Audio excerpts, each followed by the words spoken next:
you know Dasher and Dancer, Prancer and Vixen, Comet and Cupid, Donner and Blitzen? But do you recall the most famous reindeer of all?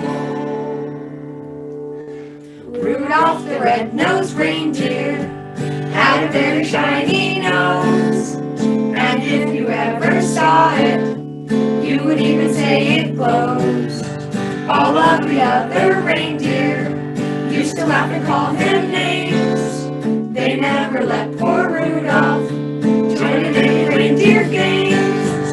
Then one foggy Christmas Eve, Santa came to say, Rudolph, with your nose so bright, won't you guide my sleigh tonight? Then all the reindeer loved him as they shouted out with glee, Rudolph the red-nosed reindeer, you'll go down in history. You'll go down in history. You'll go down in history.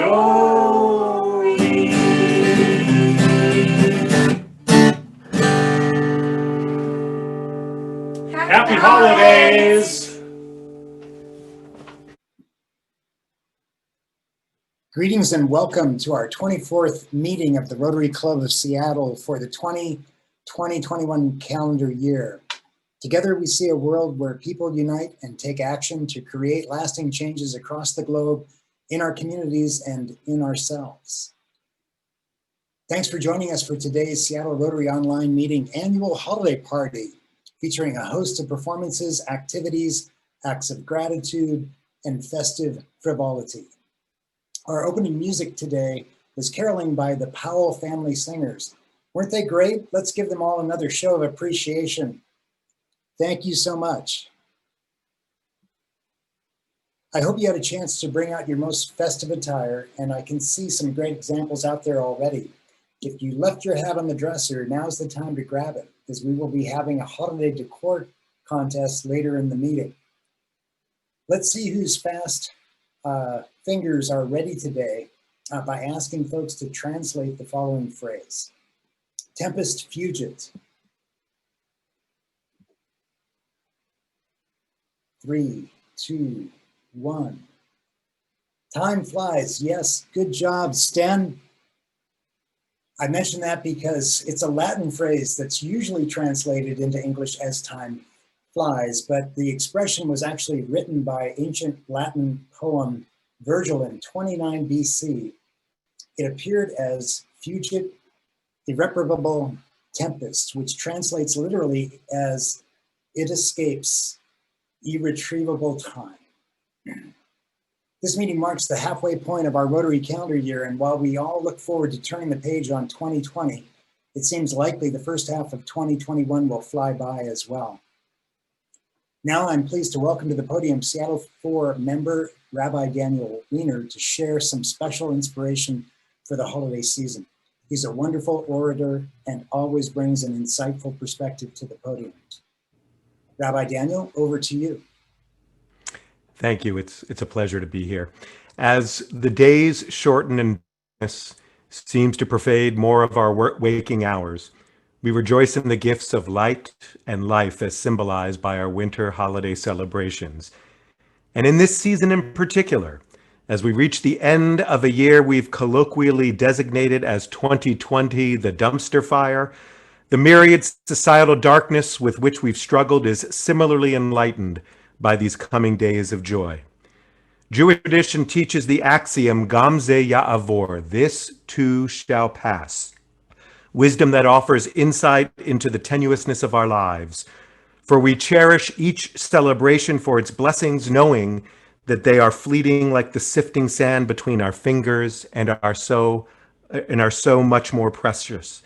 In the depths of our challenges and suffering, there lies the seeds of repair and redemption that await our goodwill and good works. Monday was such a moment of promise amidst pain, as vaccines rolled out across our nation to stem the pandemic, and the formal results of our electoral college reaffirmed the strength of our democracy amidst unprecedented tumult and uncertainty. And so, As we are on the cusp of our annual reset that is as artificial as it is inspiring, may the hard lessons of the year that was compel greater efforts to concert our national will towards shared sacrifice for the common good. And may the joys that lie ahead be the sweeter for our having tasted of life's bitterness and emerged with our faith undiminished and our will undaunted. Thank you and happy holidays.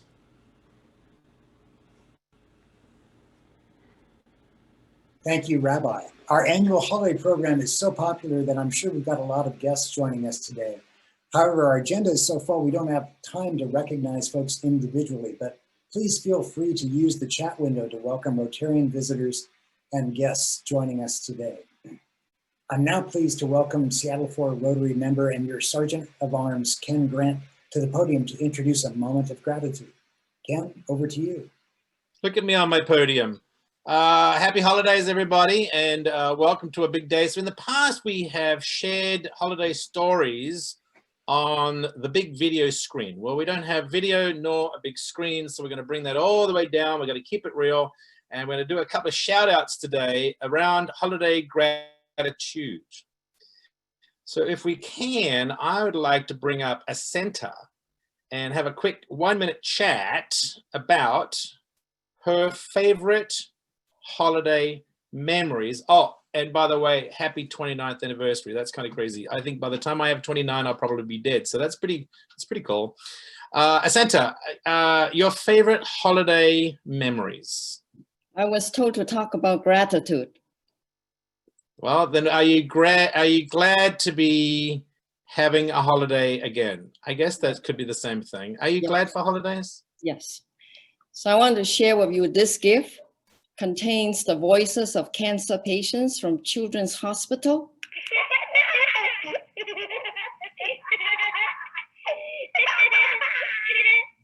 I'm grateful for the late Rotarian Feel Smart's gift, as it reminds me to laugh even in tough times. I'm grateful for the few things I have lost during COVID and what I have gained. The blessings filled up pages and pages of writing. And this was profound to me because it made me realize how wonderful life can be. And now I'm grateful for the good and bad because it made me more resilient, resourceful, and content with the present. I'm grateful for the election results, and my family all voted for Joe Biden with no disagreement. I'm grateful for all the things that I have been taking for granted, including Rotary, and I'm grateful for President Jeff's leadership in these challenging times. Thank you. That's awesome. Thank you so much. Oh, let me introduce the next number. That's funny. I'm like, where's the cue card when I need it?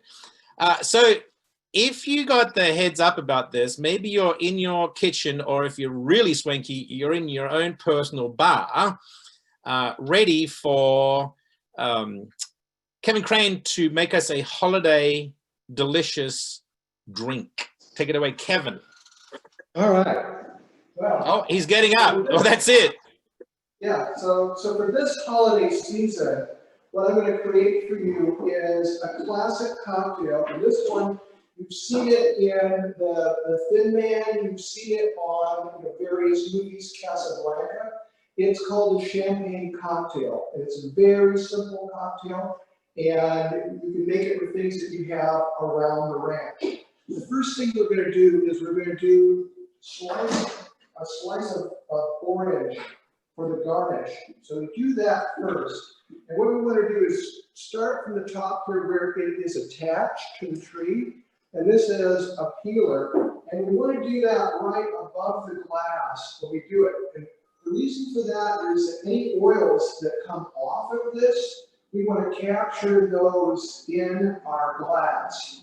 And then what we're going to do is take our slice here, and then before we put it in, we're going to rub it around the edge to get the oils onto the piece, onto the edge of the glass. And what will happen is then when you first are going to take a drink, the first thing that you'll smell will be the orange on the edge of the glass. Then the second thing that we need for this is we're going to use a sugar cube, but a cube is a misnomer because what we wanted to do is get the old-fashioned ones that are lumps, and you can get these at PCC, and sometimes at Metropolitan Market, various places around town. It's not the perfect cube. These ones are made of pure cane sugar, it's the old-fashioned one. We're going to toss one inside, and then sometimes bartenders, there's several different schools of thought. Some of them will take this and just use it for the cube. Some of them will add a little bit of sugar from top to bottom in here to it. Some of them will take it and mash it up and muddle it. I like to keep it as a pure open cube. One thing that you should know about sugar is that it will not go into solution with alcohol. So it's going to always stay separate. If you want to make there's another drink called a French 75, and we'll talk about that in a little bit. Then we're going to add to this some bitters, and today we're using Angostura bitters. I like to use these because they have an interesting flavor to it, and they have a beautiful pink color. But also, we're going to add to the drink today some orange bitters, and this is Reagan's orange bitters. This is a local product, so we're going to give it a dash of orange bitters as well. And then at this point, what we're going to do is we're going to add some cognac or some form of brandy. Today, I'm using this cockerel, and it's Calvados. And this is made from apples. And if you get a really good quality eau de vie, it actually has a nose of apple in this. And so we're going to add about 1 ounce. We're going to toss that in here on the bottom. And then some bartenders like to give this a little sizzle on the bottom here. And then any decent champagne or sparkling wine that you have, traditionally these are made with champagne, but you can use it, Prosecco, anything that you happen to have around in your refrigerator. And then we're going to add that to this, but what you need to do is be careful to pour it down the side and do it slowly, because if you do it quickly, it will kind of explode and foam over. If you do it slowly, you can create some pink at the bottom and get the bubbles and have it be effervescent toward the top. And the sugar cube will start to disintegrate in here and break down for you. Like that, so you can see what's going on in there, and it's kind of a little bit of magic in your glass. So really can be beautiful for the holidays. If you were to take lemon juice and put a little bit of lemon juice and some powdered sugar and use gin, then the drink becomes a French 75. And then at the end of this, we're going to take our little slice of orange peel and toss that right in. And that's the drink. Thank you so much. Do you think it's bad that I'm salivating at lunchtime? That looks amazing.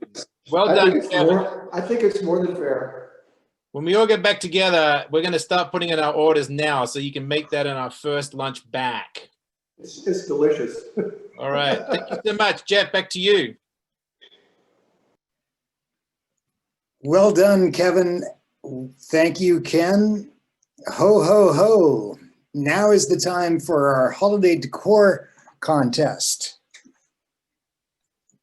Our holiday elves have been busy scanning the room, looking for worthy participants since the start of the program. But don't worry about me as a competitor. As your club president, I've recused myself.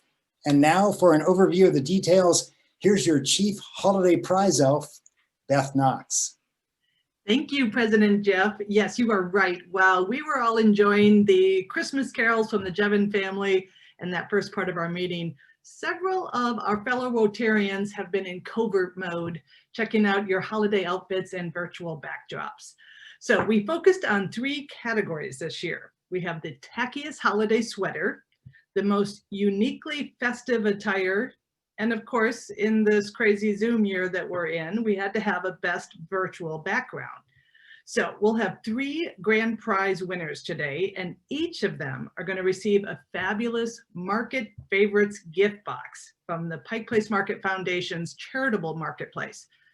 Now, you may know that you can get incredible gifts on this website, but more importantly, it's a reminder that even when we're apart, we're in this together. And Pike Place Market's small businesses needs our help. So we can support them by purchasing products directly from the market retailers.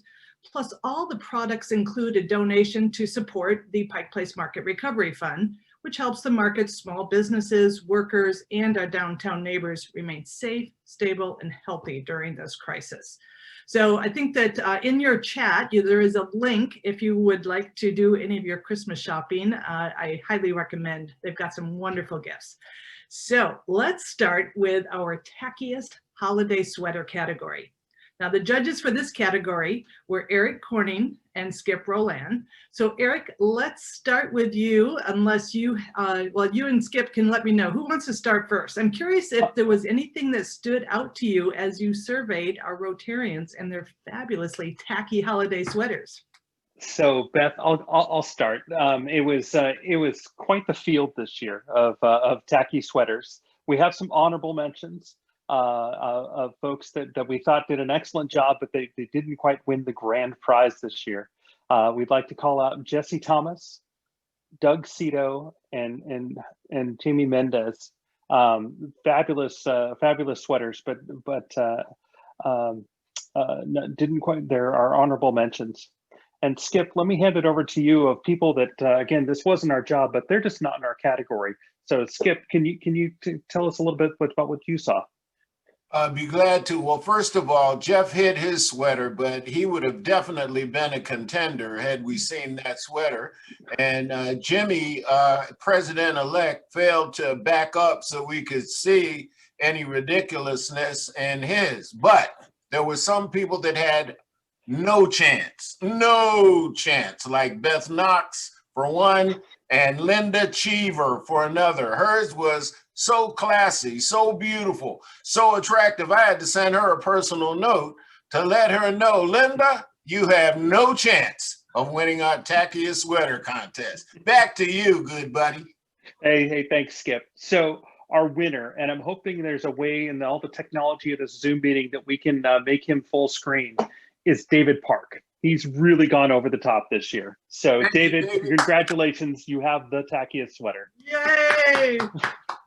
David, immortalize that sweater. I can't say anything. You got so much tacky on that. I'm not even going to. Moving right along.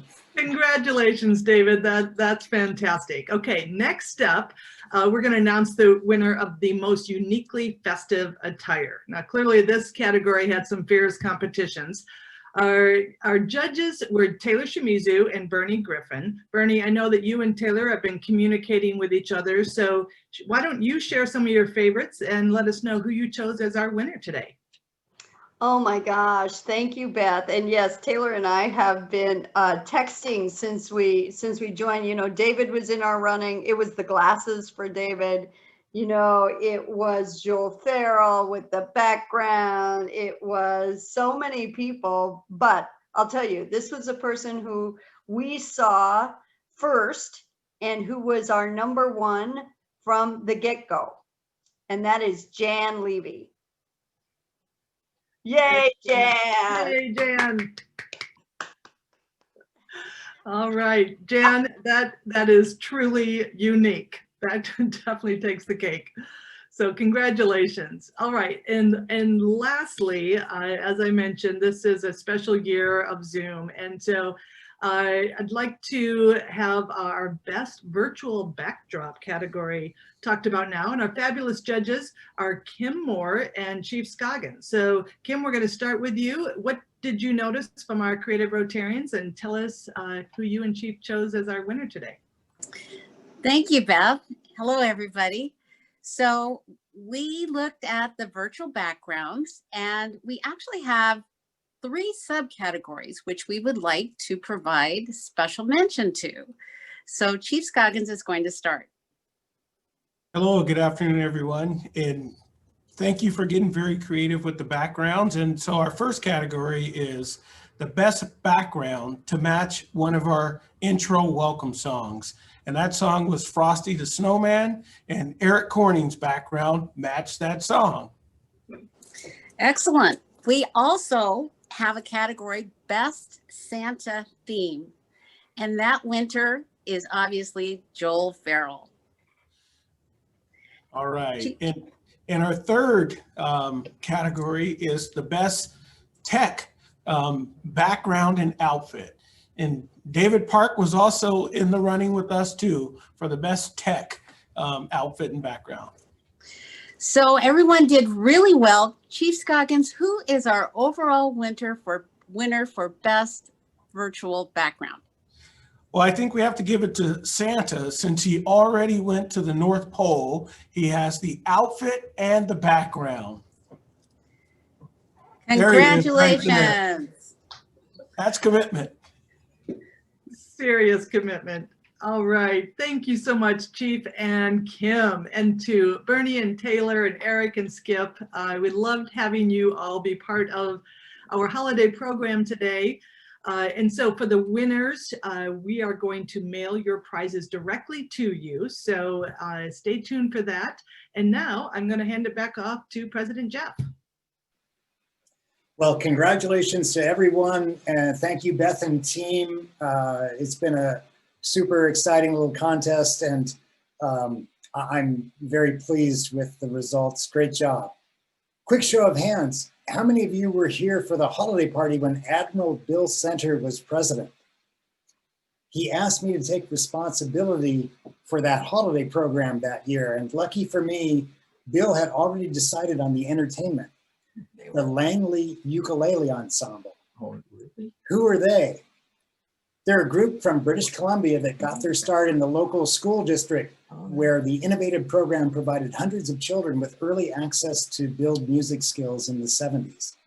The best of the best joined the ensemble's junior or varsity programs, and their first big break came in 1984 when the BC Television News reported that the Langley Ensemble was off to Hawaii to share their ukulele skills with the Hawaiians. They were a big hit when they first performed for our club way back in December 2006. Isn't that right, Bill? That's right, Jeff. I really enjoyed building up the Christmas party, and I thank you again for your willingness to take charge, because it was no easy undertaking. And Dave Endicott, who was our program chair, also did a lot of heavy lifting on making this program happen. But I kept telling everybody, oh, you're going to love this program. We're going to have ukuleles.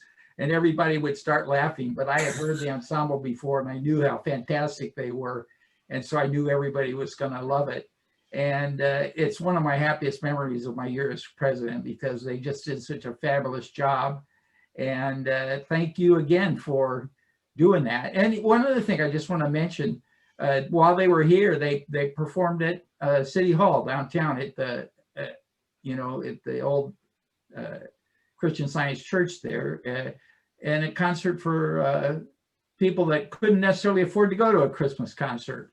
And I thought that was a special feature. Anyway, thanks again. Thanks so much, Admiral Bill. It was my pleasure to support that. In the last 3 decades, the Langley group has performed in Washington State, Oregon, California, and they performed for Rotarians around the US, including Florida, San Antonio, and New Orleans. And they were a hit at the big New York Ukulele Festival back in 2012. Their future plans include tours to Australia and Europe. Of course, our original plan was to have them join us live in downtown Seattle today, but alas, it was not to be. So it's my pleasure now to offer you a small sample of the Langley Ukulele Ensemble in a holiday performance. You'll learn more about them via the links in this week's totem, so don't forget to check that out. I trust you will enjoy.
The wonderful local arts treasure, the Fifth Avenue Theater, has been a part of several past Seattle 4 holiday programs, thanks to our club member, Bernie Griffin. I'm pleased to report that this year is no exception. Not only did she bring forward the idea for today's long program, but she also made it possible to capture the performance from the Fifth Avenue stage. A Child's Christmas in Wales was written by the Welsh poet Dylan Thomas, recorded by him back in 1952. Emerging from an earlier piece he wrote for the BBC Radio, the work is an anecdotal reminiscence of a Christmas from the viewpoint of a young boy. It is one of Thomas's most popular pieces. Performing the work is Sean G. Griffin, a local actor and artist who has worked in all the major theaters in Seattle across the United States. In Seattle, he's had starring roles at the Seattle Rep, the Intiman, Act Theater, Seattle Children's Theater, the Fifth Avenue, of course, Book It, and The Empty Space. He's appeared in 6 Broadway shows, several motion pictures, many network television shows, and countless national and local commercials. Born in Limerick, Ireland, he immigrated to the US in 1956. And now, A Child's Christmas in Wales. Hello, I'm Sean Griffin, and I will be reading you one of my favorite holiday stories, A Child's Christmas in Wales by Dylan Thomas. One Christmas was so much like another in those years around the Seatown corner now. Out of all sound except the distant speaking of the voices I sometimes hear a moment before sleep, that I can never remember whether it snowed for 6 days and 6 nights when I was 12, or whether it snowed for 12 days and 12 nights when I was 6. All the Christmases rolled down towards the two-tongued sea like a cold and headlong moon, bundling down the sky that was our street. And they stop at the rim of the ice-edged, fish-freezing waves, and I plunge my hands in the snow and bring out whatever I can find. In goes my hand into that wool-white, bell-tongued ball of holidays, resting at the rim of the carol-singing sea, and out come Mrs. Prothero and the firemen. It was on the afternoon of the day of Christmas Eve, and I was in Mrs. Prothero's garden waiting for cats with her son Jim. It was snowing. It was always snowing at Christmas. December in my memory is white as Lapland, though there were no reindeers. But there were cats, patient, cold, and callous. Our hands wrapped in socks, we waited to snowball the cats. Sleek and long as jaguars and horrible whiskered, spitting and snarling, they would slink and sidle over the white back garden walls. And the lynx-eyed hunters, Jim and I, fur-capped and moccasined trappers from Hudson Bay, off Mumbles Road, would hurl our deadly snowballs at the green of their eyes. The wise cats never appeared. We were so still, Eskimo-footed Arctic marksmen in the muffling silence of the eternal snows, eternal ever since Wednesday, that we never heard Mrs. Prothero's first cry from her igloo at the bottom of the garden. Or if we heard it at all, it was to us like the far-off challenge of our enemy and prey, the neighbour's polar cat. But soon the voice grew louder. "Fire!" cried Mrs. Prothero, and she beat the dinner gong, and we ran down the garden with the snowballs in our arms towards the house. And smoke indeed was pouring out of the dining room, and the gong was bombulating, and Mrs. Prothero was announcing ruin like a town crier in Pompeii. This was better than all the cats in Wales standing on the wall in a row. We bounded into the house, laden with snowballs, and stopped at the open door of the smoke-filled room. Something was burning all right. Perhaps it was Mr. Prothero, who always slept there after midday dinner with a newspaper over his face. But he was standing in the middle of the room, saying, "A fine Christmas," and smacking at the smoke with a slipper. "Call the fire brigade," cried Mrs. Prothero as she beat the gong. "They won't be there," said Mr. Prothero. "It's Christmas." There was no fire to be seen, only clouds of smoke, and Mr. Prothero standing in the middle of them, waving his slipper as though he were conducting. "Do something," he said, and we threw all our snowballs into the smoke. I think we missed Mr. Prothero and ran out of the house to the telephone box. "Let's call the police as well," Jim said, "and the ambulance, and Ernie Jenkins. He likes fires." But we only called the fire brigade, and soon the fire engine came, and 3 tall men in helmets brought a hose into the house, and Mr. Prothero got out just in time before they turned it on. Nobody could have had a noisier Christmas Eve. And when the fireman turned off the hose and was standing in the wet, smoky room, Jim's aunt, Miss Prothero, came downstairs and peered in at them. Jim and I waited very quietly to hear what she would say to them. She said the right thing always. She looked at the 3 firemen in their shining helmets standing among the smoke and cinders and dissolving snowballs, and she said, "Would you like anything to read?" Years and years ago, when I was a boy, when there were wolves and whales and birds the colour of red flannel petticoats whisked past the harp-shaped hills, when we sang and wallowed at night and day in caves that smelt like Sunday afternoons, in damp front farmhouse parlours, and we chased with the jawbones of deacons the English and the bears, before the motor car, before the wheel, before the Duchess-faced horse, when we rode the daft and happy hills bareback, it snowed and it snowed. But here a small boy says, "Well, it snowed last year too. I made a snowman and my brother knocked it down, and I knocked my brother down, and then we had tea." But that was not the same snow, I say.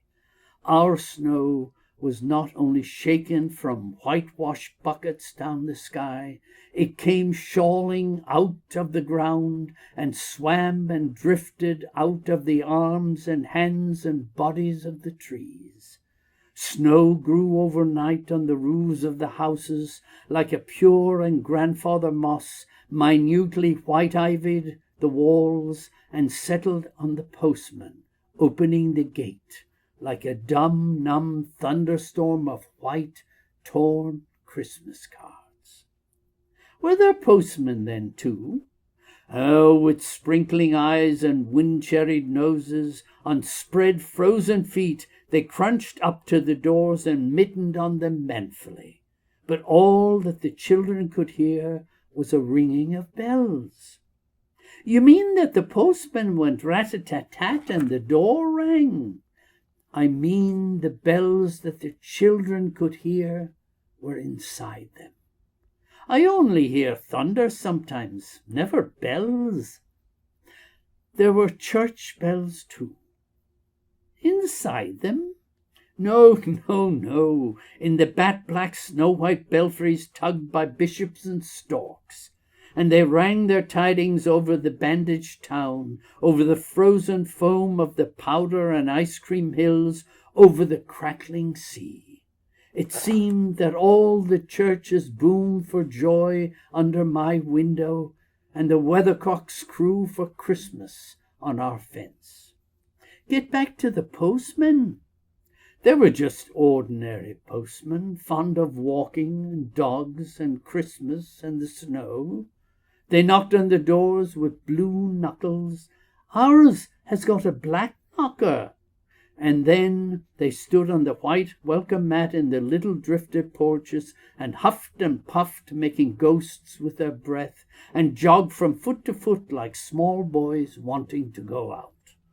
And then the presents. And then the presents, after the Christmas box. And the cold postman, with a rose on his button nose, tingled down the tea-trade slithered run of the chilly glinting hill. He went in his ice-bound boots like a man on fishmonger slabs. He wagged his bag like a frozen camel's hump, dizzily turned the corner on one foot, and by God, he was gone. Get back to the presents. There were the useful presents, engulfing mufflers of the old coach days, and mittens made for giant sloths, zebra scarves of a substance like silky gum that could be tug-of-war down to the galoshes, blinding tam-o'-shanters like patchwork tea-cozies, and bunny-suited busbies and balaclavas for victims of head-shrinking tribes. From aunts who had always wore wool next to the skin, there were mustached and rasping vests that made you wonder why the aunts had any skin left at all. And once I had a little crocheted nosebag from an aunt, now, alas, no longer whinnying among us. And priceless books in which small boys, though warned with quotations not to, would skate on Farmer Giles's pond and did and drowned. And books that told me everything about the wasp, except why. Go on to the useless presents. Bags of moist and many-colored jelly babies, and a folded flag, and a false nose, and a tram conductor's cap, and a machine that punched tickets and rang a bell. Never a catapult. Once, by mistake, that no one could explain, a little hatchet. And a celluloid duck that made, when you pressed it, a most unduck-like sound, a mewing moo that an ambitious cat might make who wished to be a cow, and a painting book in which I could make the grass, the trees, the sea, and the animals any color I pleased. And still the dazzling sky-blue sheep are grazing on the red fields under the rainbow-billed and pea-green birds. Hard-boils, toffee, fudge, and all sorts, crunches, cracknels, humbugs, glaciers, marzipan, and butter Welsh for the Welsh, and troops of bright tin soldiers who, if they could not fight, could always run, and snakes and families, and happy ladders, and easy hobby games for little engineers, complete with instructions. Oh, easy for Leonardo. And a whistle to make the dogs bark, to wake up the old man next door, to make him beat on the wall with his stick, to shake our picture off the wall. And a packet of cigarettes. You put one in your mouth, and you stood at the corner of the street, and you waited for hours in vain for an old lady to scold you for smoking a cigarette, and then with a smirk you ate it. And then it was breakfast under the balloons. Were there uncles like in our house? Oh, there are always uncles at Christmas, the same uncles. And on Christmas mornings, with dog-disturbing whistle and sugar cigarettes, I would scour the swayed town for the news of the little world, and find always a dead bird by the post office or by the white, deserted swings. Perhaps a robin, all but one of his fires out. Men and women wading or scooping back from chapel with taproom noses and wind-bust cheeks, all albinos, huddled their stiff, black, jarring feathers against the irreligious snow. Mistletoe hung from the gas brackets in all the front parlors. There was sherry and walnuts and bottled beer and crackers by the dessert spoons, and cats in their furabouts watched the fires, and a high-heaped fire spat, all ready for the chestnuts and the mulling pokers. Some large men sat in the front parlors without their collars, uncles almost certainly, trying out their new cigars, holding them out judiciously at arm's length, returning them to their mouths, coughing, then holding them out again as though waiting for the explosion. And some few small aunts not wanted in the kitchen, not anywhere else for that matter, sat on the very edges of their chairs, poised and brittle, afraid to break, like faded cups and saucers. Not many those mornings trod the piling streets. An old man always, fawn-bowlered, yellow-gloved, and at this time of year with spats of snow, would take his constitution to white, bowling green and back, as he would take it wet or fine on Christmas Day or Doomsday. Sometimes 2 hale young men with big pipes blazing, no overcoats and wind-blown scarfs, would trudge unspeaking down to the forlorn sea to work up an appetite, to blow away the fumes, who knows, to walk into the waves until nothing of them was left but the 2 curling smoke clouds of their inextinguishable briars. Then I would be slapdashing home.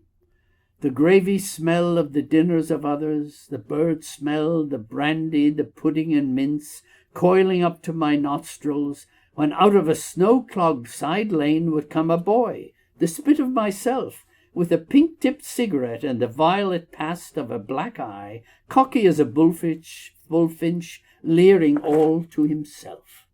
I hated him on sight and sound, and would be about to put my dog whistle to my lips and blow him off the face of Christmas, when suddenly he, with a violet wink, put his whistle to his lips and blew so stridently, so high, so exquisitely loud, that gobbling faces, their cheeks bulged with goose, would press against their tinselled windows the whole length of the white echoing street. For dinner we had turkey and blazing pudding, and after dinner the uncles sat in front of the fire, loosened all buttons, put their large moist hands over their watch chains, groaned a little, and slept. Mothers, aunts, and sisters scuttled to and fro bearing tureens. Auntie Bessie, who had already been frightened twice by a clockwork mouse, whimpered at the sideboard and had some elderberry wine. The dog was sick. Auntie Dosey had to have 3 aspirins, but Auntie Hannah, who liked port, stood in the middle of the snowbound backyard singing like a big bosom thrush. I would blow up balloons to see how big they would blow up to, and when they burst, which they all did, the uncles jumped and rumbled. In the rich and heavy afternoon, the uncles breathing like dolphins and the snow descending, I would sit among festoons and Chinese lanterns and nibble dates and try to make a model man-o'-war following the instructions for little engineers and produce what might be mistaken for a sea-going tram car. Or I would go out, my bright new boots squeaking, into the white world, onto the seaward hill to call on Jim and Dan and Jack, and to pad through the still streets, leaving huge, deep footprints on the hidden pavements. I bet people will think there's been hippos. What would you do if you saw a hippo coming down the street? I'd go like this, bang, I'd throw him over the railings and roll him down the hill, and then I'd tickle him under the ear and he'd wag his tail. What would you do if you saw 2 hippos? Iron-flanked and bellowing he-hippos clanked and battered through the scudding snow towards us as we passed Mr. Daniel's house. Let's post Mr. Daniel a snowball through his letterbox. Let's write things in the snow. Let's write Mr. Daniel looks like a spaniel all over his lawn. Or we walked on the white shore. Can the fishes see it snowing? The silent, one-clouded heavens drifted on to the sea. Now we were snow-blind travellers lost on the north hills, and vast dewlap dogs with flasks round their necks ambled and shambled up to us, baying Excelsior. We returned home to the poor streets, where only a few hidden children fumbled with bare red fingers in the wheel-rutted snow and catcalled after us, their voices fading away as we trudged uphill into the cries of the dock birds and the hooting of ships out in the whirling bay. And then at tea, the recovered uncles would be jolly, and the ice cake loomed in the center of the table like a marble grave. Auntie Hannah laced her tea with rum, because it was only once a year. Bring out the tall tales now, that we told by the fire as the gaslight bubbled like a diver. Ghosts wooed like owls in the long nights when I dared not look over my shoulder. Animals lurked in the cubbyhole under the stairs where the gas meter ticked. And I remember that we went singing carols once, where there wasn't the shaving of a moon to light the flying streets. At the end of a long road was a drive that led to a large house, and we stumbled up the darkness of the drive that night, each one of us afraid, each one of us holding a stone in his hands in case, and all of us too brave to say a word. The wind through the trees made noises of old and unpleasant and maybe web-footed men wheezing in caves. We reached the black bulk of the house.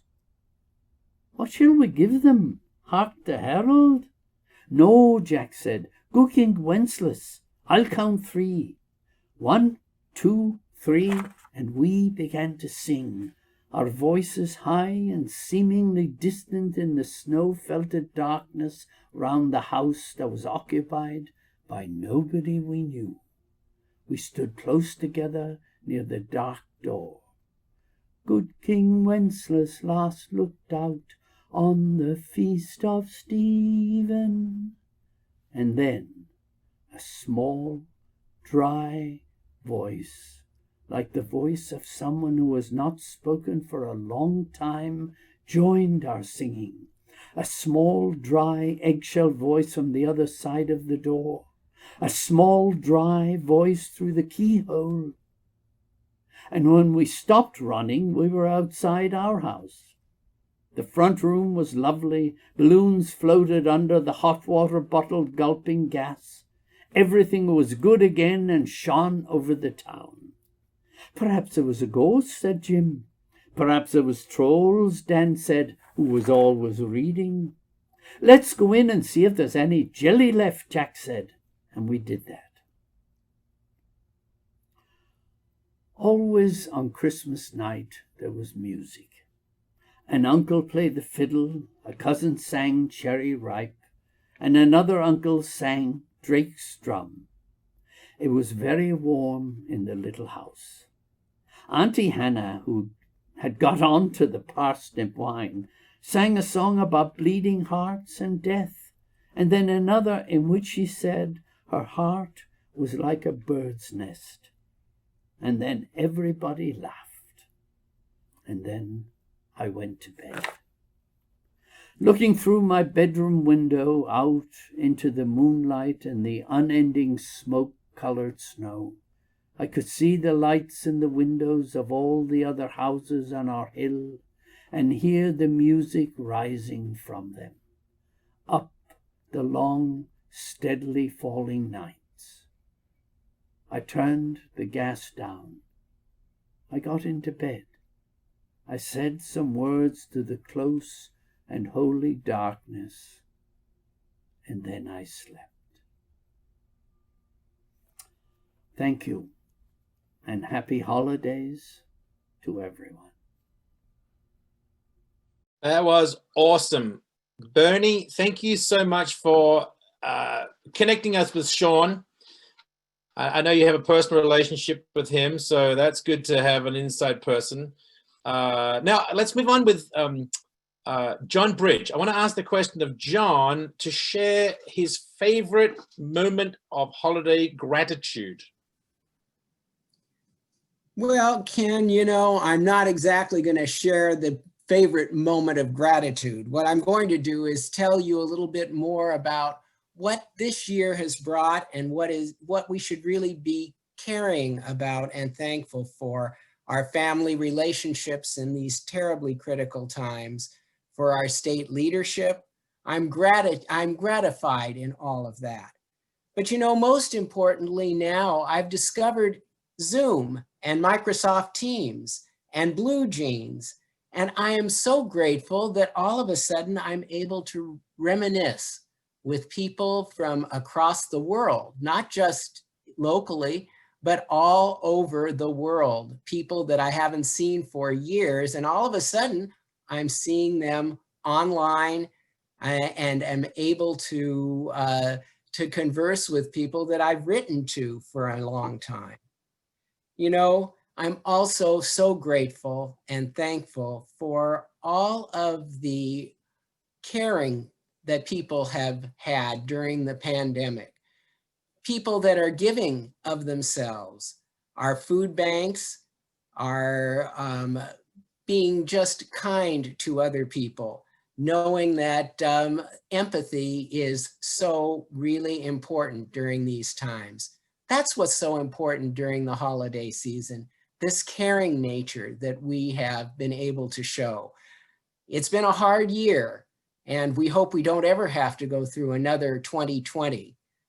But there have been some good things that have come from this in community and in caring and in all of the joy that we have being amongst one another, even if it is remotely. Thank you, John. Thank you for sharing. And to everybody, have a great holiday, and we're going to see you in a couple of weeks. And President Jeff, back to you. Thank you, John. Thank you, Ken. Quick breakout topic, heads up. New Year's resolutions. Did you fulfill your goals for 2020? Are you setting any goals for 2021?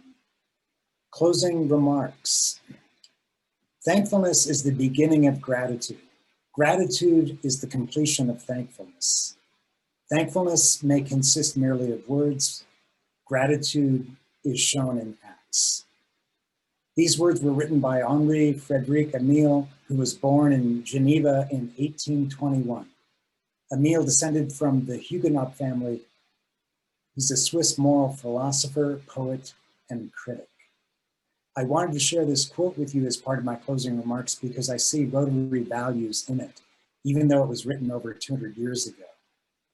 Rotarians are people of action, and we not only take time to express our thanks during this holiday season, but we perform service above self all year long. Rotary members share a unique passion for taking action to improve their communities and the world, and I am proud to be one of you. Last but not least, please don't forget to make your 2 Rotary Foundation contributions so we can wrap up the campaign early. Thank you. Thank you to all today's program participants. Our next meeting will be January 6th. Now it's my pleasure to bring forward a club tradition to end our holiday program. It's the Irving Berlin classic, White Christmas. While the pandemic has continued to keep us from face-to-face meetings in 2020, it's encouraging to see more people wearing masks and new vaccines coming on the market to help us all return to a new normal in 2021. So to play us out, I'm pleased to welcome Music Committee Co-Chair Linda Ruff and her daughter, Cami Quaife, to perform. Happy holidays, everyone.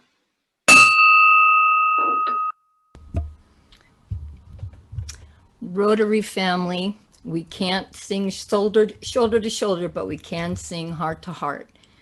So here we go.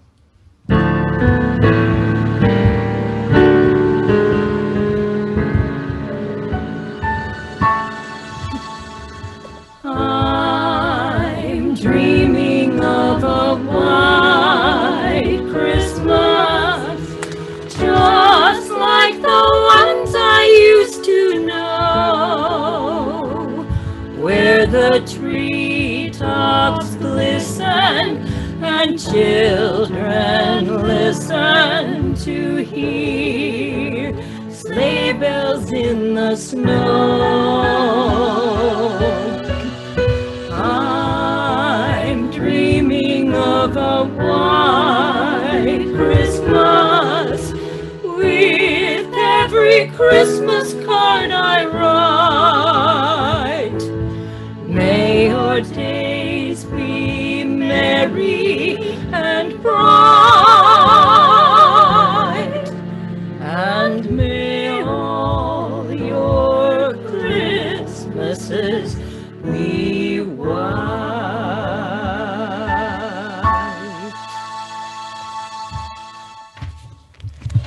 Happy holidays.